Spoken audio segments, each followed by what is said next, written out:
Alors oui, monsieur Thierry Michel. Merci Madame la Présidente. Je veux d'abord saluer le travail remarquable des deux rapporteurs. Donc félicitations chère Nathalie et chère Daniel. En vous écoutant, en fait, j'étais renvoyé à un récent rendez-vous que j'ai eu dans ma circonscription, où j'ai reçu une famille qui était effectivement confrontée pour leur enfant de 3 ans à tout ce parcours de combattant que vous avez décrit. Et on retrouvait effectivement pour eux, ils avaient tout à fait compris l'importance du dépistage précoce, l'importance de la prise en charge. Et en fait, leur souhait finalement, c'était que leur enfant devienne un citoyen à part entière et qu'il ne soit pas finalement à la charge de la société et puisse réaliser tout son potentiel. Et vous avez cité ce chiffre de 2% seulement de personnes autistes qui sont dans l'emploi.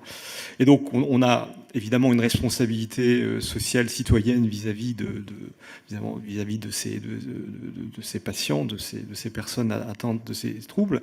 Et moi, je voulais vous poser la question, et on a aussi une responsabilité économique. On a parlé du coût de 4 à 6 milliards de traitement de l'autisme en France. La question que je voulais vous poser, c'est dans les mesures que vous préconisez, finalement, est-ce qu'on n'a pas finalement un travail sur la prévention qui va finalement être très bénéfique d'un point de vue financier? J'aimerais savoir un peu quelles sont vos réflexions par rapport à ce sujet. Et là, ma deuxième question, c'est le rôle des associations que vous avez citées, qui me semble très importante parce que souvent, finalement, les parents se retrouvent seuls et on a besoin d'associations qui défendent les patients, les familles et qui jouent le rôle d'aiguillon par rapport à des systèmes et des organisations qui font au mieux, mais qui parfois perdent le sens de finalement l'intérêt ultime du patient, des familles. Je vous remercie. Merci, monsieur le député. On va peut-être prendre une deuxième question.